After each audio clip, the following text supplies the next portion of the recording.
Hello everybody, my self doctor Kuldeep Kaur. और जो आज का टॉपिक डिस्कस करने जा रहे हैं, India domestic legal framework for wild life conversation, constitutional provision for wild life. तो चलिए टॉपिक की शुरुआत करते हैं।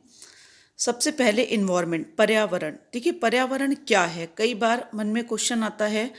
तो पर्यावरण परि प्लस आवरण, चारों ओर से घिरा हुआ।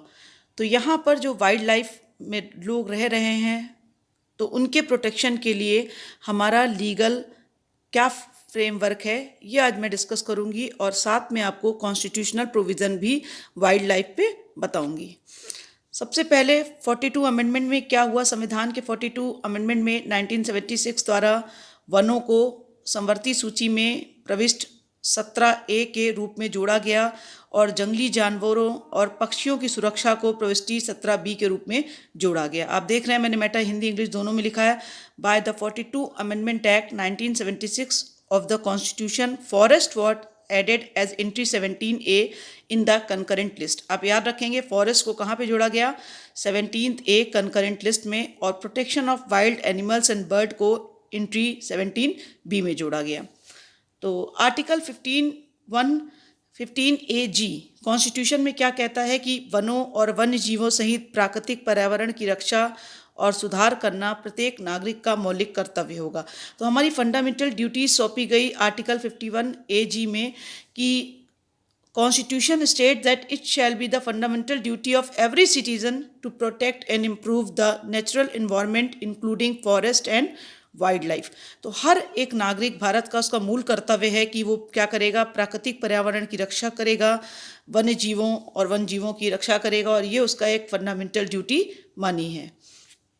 आर्टिकल 48A में क्या कहा गया है, तो राज्य के नीति निर्देशक सिद्धांतों में भी 48A में कहा गया है कि राज्य पर्यावरण की रक्षा और सुधार करने का प्रयास करेगा और देश के वन और वन जीवों की रक्षा करने का प्रयास करेगा। तो ये डायरेक्टिव प्रिंसिपल में भी बता दिया गया कि स्टेट के ऊपर ड्यूटी सौंपी गई कि हम पर्यावरण की रक्षा करेंगे और वन्य जीवों की और वनों की रक्षा करने का प्रयास पूरी तरीके से करेंगे।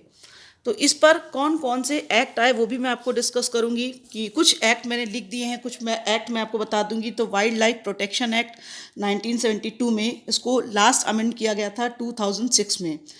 इंडियन फॉरेस्ट एक्ट 1927 आया, आप ध्यान रखेंगे द इंडियन फॉरेस्ट एक्ट 1927 है। And forest act of state government, the environment protection act 1986, national wild life plan भी एक बनाया गया 2002 से लेके 2016 तक के लिए नेशनल वाइल्ड लाइफ प्लान बनाया गया था।